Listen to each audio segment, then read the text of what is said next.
రాష్ట్ర స్థాయి నుంచి గ్రామ స్థాయి వరకు కమిటీలను నియామకం చేసి వైఎస్ఆర్ కాంగ్రెస్ పార్టీని బలోపేతం చేసి బలపరిచి రానున్న స్థానిక ఎన్నికలు కావచ్చు, మున్సిపల్ ఎన్నికలు కావచ్చు, ఏ ఎన్నికలకైనా సరే సర్వం మేము సిద్ధం అనే విధంగా కమిటీలు వేయటానికి మీరందరూ సిద్ధంగా ఉన్నారా అడుగుతా ఉన్నా. సిద్ధంగా ఉన్నారా? ఖచ్చితంగా ఈ కమిటీలన్నీ కూడా అయినంత తొందరగా మీరు దయచేసి మండల అధ్యక్షులు కూడా మీకు తెలియజేస్తా ఉన్నాం. మరీ ముఖ్యంగా ఈరోజు రాష్ట్రంలో చూస్తే అరాచకం జరుగుతూ ఉంది. ఎందుకు ఇలా చెప్తున్నానంటే మీకు అందరికీ కూడా తెలుసు, ఎవరైనా సరే ఈరోజు వైఎస్ఆర్ కాంగ్రెస్ పార్టీ కార్యకర్త కావచ్చు, లేదా సామాన్యుడు కావచ్చు, ఎక్కడైనా ఒక పోలీస్ స్టేషన్కి పోయి కంప్లైంట్ ఇస్తే తీసుకునే పరిస్థితి ఉందా అని అడుగుతా ఉన్నా. ల్యాండ్ ఆర్డర్ క్షీణించిపోయింది రాష్ట్రం మొత్తం. ఏ రోజైతే ఈ కూటమి ప్రభుత్వం అధికారంలోకి వచ్చిందో ఆనాటి నుంచి ఈ రోజు వరకు దాదాపు 19 నెలలు 20 నెలలు అవుతా ఉంది. ప్రతి చోట గొడవలు పెట్టడం, లేదా మీరు చెప్పినటువంటి హామీలో సూపర్ 6 ఎక్కడ బాబు అని అడిగితే కల్తీ నెయ్యి, అమ్మను వదిలేశాడు, చెల్లిని వదిలేశాడు, లేదా మదనపల్లి ఫైలు దగ్ధం.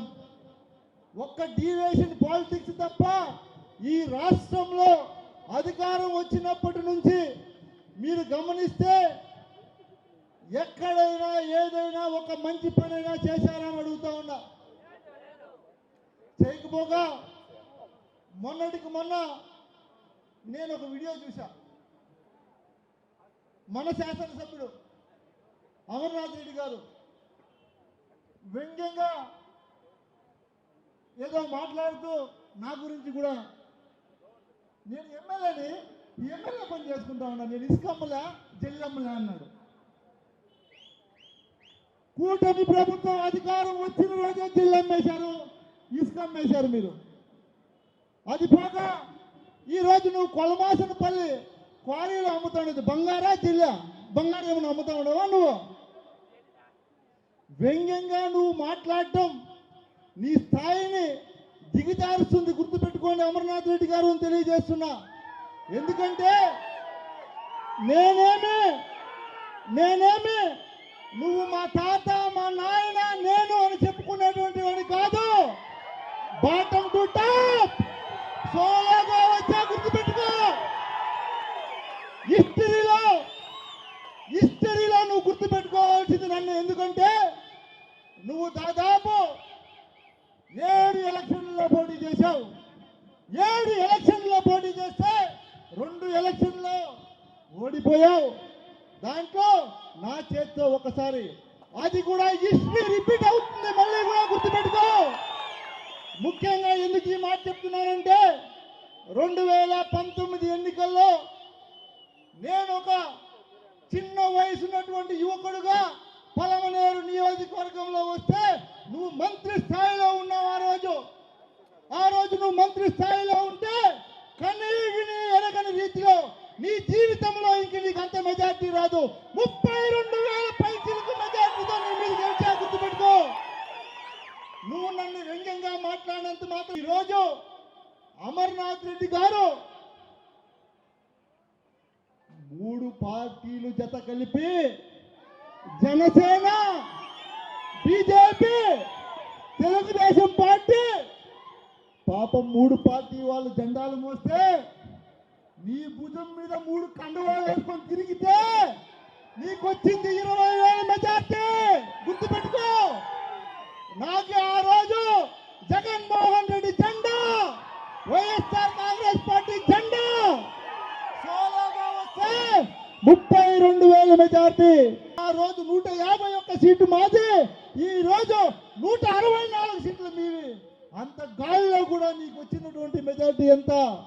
ఎందుకు మాట్లాడుతున్నానంటే నువ్వు మాట్లాడినటువంటి వ్యంగ్యంగా ఆ వ్యంగ్య భాషకి ఈరోజు నేను నీకు సమాధానం చెప్తా ఉండా. పలమనేరు నియోజకవర్గంలో నేనేం హరిశ్చంద్రుడు అని చెప్పట్లేదు, నేను దేవుడు అని చెప్పట్లేదు. కాకపోతే అమర్నాథ్ రెడ్డి కన్నా మంచి క్వాలిటీస్ ఉన్నాయని మంచి పేరు మాత్రం ఈ మెజార్టీలో తెలుస్తూ ఉందా లేదా? నువ్వు నన్నే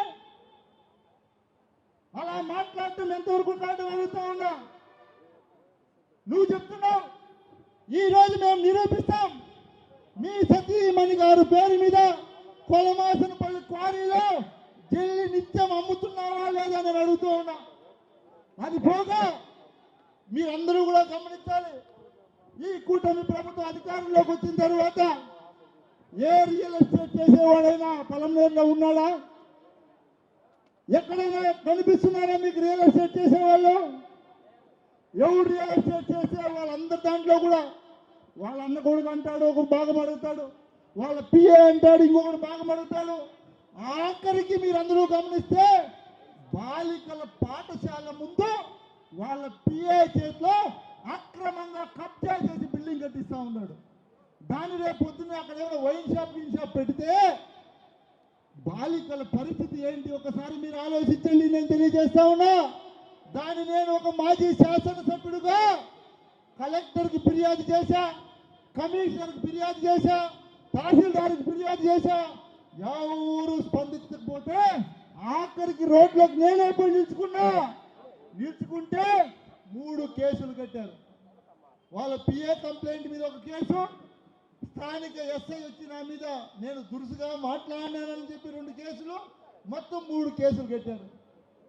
మీరు కేసులు కట్టి ఏం పీక్కుంటారని అడుగుతూ ఉన్నా. గుర్తుపెట్టుకోండి, మా కార్యకర్తల్ని కానీ మమ్మల్ని కానీ మీరు ఎంత అణగదొక్కాలనుకుంటే మీకు అంత ఇబ్బంది ఉంటుంది. గుర్తుపెట్టుకోండి, రాబోయే రోజుల్లో తెలియజేస్తా ఉన్నా. నేను ఈ బహిరంగంగా అడుగుతా ఉన్నా, మా వాళ్ళందరికీ కూడా తెలియజేస్తా ఉన్నా. ఈరోజు గుర్తుపెట్టుకోండి, ఆ రోజు మనం అధికారంలో ఉన్న 5 సంవత్సరాలు మన నాయకుడు కులం చూడం, మతం చూడం, ప్రాంతాలు చూడం, అందరికీ చేయాలంటే 5 సంవత్సరాలు ఊడికిం చేశాం. తెలుగుదేశం కార్యకర్తలకి నాయకులు కూడా చేశామా లేదని అడుగుతా ఉన్నా. ఈరోజు మీరు అధికారంలోకి వస్తే మా కార్యకర్త పురుషోత్తమ్ అని ఉన్నాడు, ఆయన లారీలో తీసుకొని పోయి కేసు కట్టి తహసీల్దార్ ఆఫీస్కి పోవని చెప్పి వాటి నుంచి మళ్ళీ కోర్టుకు పంపించి నెల రోజుల నుంచి, అంటే ఎవరు కూడా గ్రామాల్లో జేసీబీ పెట్టుకోకూడదు. తెలుగుదేశం నాయకుడు చెప్పినోడే జేసీబీ పెట్టుకోవాలా, వాడు చెప్పినోడే మట్టి తోలాలా, వాడు చెప్పినోడే ఇసుక తోలాలా, వాడు చెప్పినోనికే తోలాలా, వాడు చెప్పినంతే ఇవ్వాలా. వీళ్ళు రూల్. మా ప్రభుత్వంలో మా నాయకులకి ఈ వేదిక మీద అందరికీ చెప్తా ఉన్నా, మీరు కూడా ఆ రోజు అందరికీ సపోర్ట్ చేశారు. ఈ రోజు ఉన్నటువంటి మార్కెట్ కమిటీ చైర్మన్ ఆళ్లకుప్పం రాజన టిప్పర్లో 5 సంవత్సరాలు కోట్లు సంపాదించుకున్నాడు మన ప్రభుత్వంలో. ఏ రోజైనా మేము అడ్డుకున్నామా? ఈ రోజు మా కార్యకర్తని మీరు జైలుకు పంపించాలని ఎవరైనా మా కార్యకర్త భార్య అంగన్వాడీ టీచర్ ఉంటే ఆమెను ఇబ్బంది పెట్టేది, వాడు పోయి నీ మొగుడిని పోయి అమరన్నను కలమని చెప్పు అని చెప్పేది. ఇట్లాంటి రాజకీయం, ఆడంగి రాజకీయం మేం చేయలేదు నాయన. 5 సంవత్సరాల్లో ఛాలెంజ్ చేస్తా, ఏ కార్యకర్తకైనా తెలుగుదేశం వాళ్ళకి ఫోన్ చేసి నేను బెదిరించినట్టు కానీ లేదో నాకు మీరు ఎలక్షన్లో కూడా కానీ నేను ఛాలెంజ్ చేస్తా, 2024 ఎన్నికల్లో నువ్వు మా కార్యకర్తలకు ఫోన్ చేశావు, మా నాయకులకు ఫోన్ చేసి అయ్యా నాకు అవకాశం ఏదో వస్తుంది మీరు అందరూ సహాయం చేయని అడుక్కున్నావు. కానీ ఏ తెలుగుదేశం నాయకుడికి కూడా నేను నా జీవితంలో ఫోన్ చేసి నాకు సహాయం చేయమని కూడా అడగలేదు. గుర్తుపెట్టుకోండి, అంత నిక్కచ్చిగా నేను రాజకీయం చేశాను. గుర్తుపెట్టుకోవడం తెలియజేస్తా ఉన్నా. ఎందుకు ఇవన్నీ చెప్పాల్సి వస్తుందంటే ఈ రోజు జరుగుతున్నటువంటి పరిణామాలు పలమనేరులో మరీ దారుణంగా తయారయ్యారు. మొన్నటికి మొన్న బైరెడ్డిపల్లి కావచ్చు, వీకోట కావచ్చు, ఎక్కడైనా సరే ప్రభుత్వ పాఠశాలలో కాంప్లెక్స్లు కట్టే చూసారా మీరు? అసలు నాకు తెలిసి ప్రభుత్వ పాఠశాలలు ఉంటే దానికి మెరుగైనటువంటి సదుపాయాలకి ప్రభుత్వం ద్వారా నిధులు ఇప్పించాలి. చేతనైతే చేత కాకపోతే అన్నీ మూసుకొని గమ్మున ఉండాలి. నిజమా కాదా? చేతనైతే ప్రభుత్వం నుంచి నిధులు ఇప్పించాలా, చేత కాకపోతే అన్నీ మూసుకొని గమ్మున ఉండాలా. అది వదిలేసి ఆ ప్రభుత్వ స్కూల్ రోడ్లో మెయిన్ రోడ్లో ఉంటే దాన్ని అంగిడి రూములు కట్టేదంట, ఆ అంగిడి రూములు బాడీకి ఇచ్చేదంట. ఆడెవడో పనికి మాలడో తాగుబోతాడో కూర్చుంటాడో ఆడ పిల్లలు పోయే వాళ్ళని వచ్చే వాళ్ళని డిస్టర్బ్ చేస్తూ ఉంటే వాళ్ళు చదువుకుంటారా? ఇవన్నీ కూడా మంచి పద్ధతులా, మంచి పనులా నేను అడుగుతూ ఉన్నా సూటిగా ఈరోజు. ఖచ్చితంగా దీన్ని ఆపకపోతే ఎంత దూరమైనా పోతాం, కోర్టుకు పోతాం, కోర్టుకు కాకపోతే రోడ్లో పడుకుంటామని కూడా తెలియజేస్తా ఉన్నా ఈరోజే. ఎందుకంటే ఈరోజు నేను చెప్తా ఉన్నా, సాక్షాత్తు వాళ్ళ కుటుంబ సభ్యుల పేరు ఎన్పిఆర్ కన్స్ట్రక్షన్ పేరు మీదే ఆ స్కూల్ కాంపౌండ్ లోపల ఇప్పుడు కాంపౌండ్ కొట్టేస్తారు. ఇప్పుడు బైరెడ్డిపల్లిలో వీకోట్లో రెండు కొట్టేసి అర్జెంటుగా కాంప్లెక్స్లు కట్టేసి వాళ్ళకి కావాల్సిన కార్యకర్తలకి అమ్ముకునేసి వాళ్ళు ఏదో మేము మంచి చేసినాము ఆ స్కూల్కి అని ఎంత బాగా చెప్తారు తెలుసా? అడిగితే దాంట్లో వచ్చే ఆదాయం అంట ఆ స్కూల్కి ఇచ్చేదంట. మేము చదువుకున్నప్పటి నుంచి స్కూల్ ఆడే ఉంది, ఆదాయం ఆడే ఉంది. నువ్వు కొత్తగా వచ్చి కాంప్లెక్స్ కడితే వచ్చే ఆదాయం ఏమీ లేదు, నష్టం తప్ప. ఆ స్థలం కోట్లు కోట్లు విలువ పోతుంది. దాన్ని నాశనం చేయొద్దండి దయచేసి.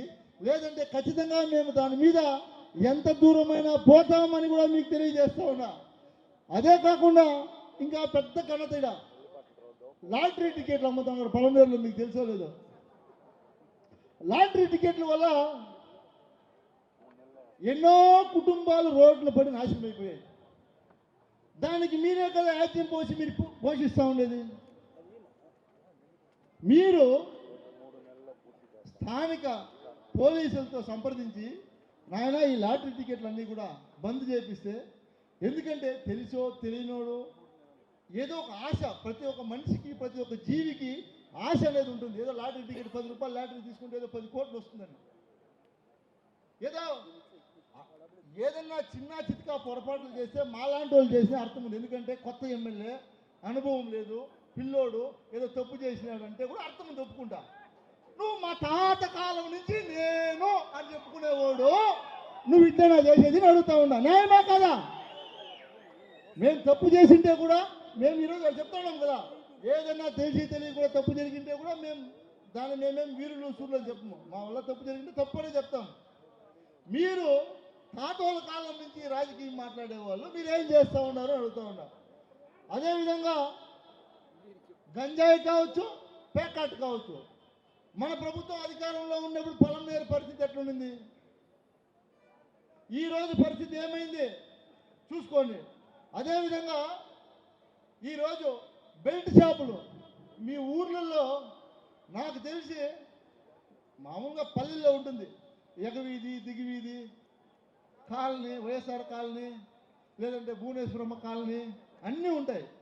డివైడ్ చేసుకునేసినారు తెలుగుదేశం నాయకులు. ఆ కాలనీ దాటి నువ్వు ఈ పక్క రాకూడదు, ఈ కాలనీలో ఒక లీడర్ అమ్ముకుంటా ఉన్నాడు, ఆ కాలనీలో ఒక లీడర్ అమ్ముకుంటా ఉన్నాడు వైన్ షాపు.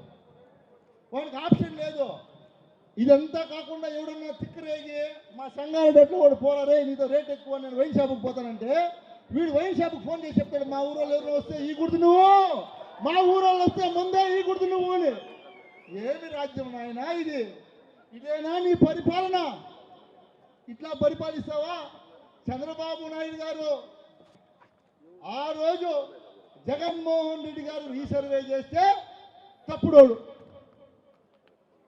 కరెంటుకు మీటర్లు పెడితే తప్పుడోడు. మీరు చేస్తా ఉండేది ఏమి? మీరు రీసర్వే చేస్తే మంచిది. మీరు ఈరోజు బోర్లకి బాయిలకి మీటర్లు ఇస్తే మంచి ప్రభుత్వం. ఇది కదా మంచి ప్రభుత్వం అంట. యావది కదా మంచి ప్రభుత్వము? ఊర్లలోకి పోతే చెప్తారో ఎవరు మంచి ప్రభుత్వం అని. అయిపోయింది, మీ హనీమూన్ పీరియడ్ అయిపోయింది. చెప్తా ఉన్నాం. ముఖ్యంగా మీరు గమనిస్తే సూపర్ 6 హామీలు మీ గ్రామాల్లో మీకు అందరికీ తెలుసు. వైఎస్ఆర్ కాంగ్రెస్ పార్టీ అధికారంలో ఉన్నప్పుడు తెలుగుదేశం నాయకులు ఇంట్లో కూడా పథకాలు ఎత్తుకొని పోయి కూలోని మాత్రం ఎత్తుకొని ఇచ్చేసి వచ్చినాం వాళ్ళకి. ఇచ్చేసి వచ్చినామా లేదా? ఈరోజు వైఎస్ఆర్ కాంగ్రెస్ పార్టీ వాడిని చూస్తే వాడు ఏదో ఉగ్రవాది చూసేట్టు చూస్తాను. వాడు 5 ఏళ్ళ మన దగ్గర పని చేయించుకున్నాడు. అన్నా నువ్వే దేవుడు, నువ్వే ఈరుడు, నువ్వే సూర్యుడు అన్నాడు. ఇవన్నీ కూడా ప్రజలు గమనిస్తూ ఉన్నారు. ఖచ్చితంగా రాబోయే రోజుల్లో మీకు ఇవన్నీ కూడా బుద్ధి చెప్తారు. ఇప్పటికైనా మీరు మారి ఏదైతే మీరు కూటమి ప్రభుత్వం అమలు చేసేటువంటి ఆ రోజు హామీలు ఉన్నాయో వాటిని అన్నింటినీ కూడా పూర్తి స్థాయిలో నెరవేర్చాలనేది మా డిమాండ్. మీకు ఒకలేనమ్మా ఆ రోజు ఎందుకప్ప హామీలు ఇచ్చి అడుగుతాను నేను తప్ప. దీనికి కూడా కావాలంటే కేసులు 2 కడతారు. ఇట్లా మాట్లాడినాడు అని మనం ఏం చేసేది? కేసులు కడితే మనం ఏం చేయలేము. ఎందుకంటే మన బైరెడ్డిపల్లి దగ్గర లక్కనపల్లి ఉంది. దాదాపు మా తాతలు ముత్తాతల కాలం అంటే 100 సంవత్సరాల నుంచి ఆడ ఉరుసు జరుగుతూ ఉందంట. 100 సంవత్సరాల నుంచి ఉరుసు జరుగుతూ ఉంది.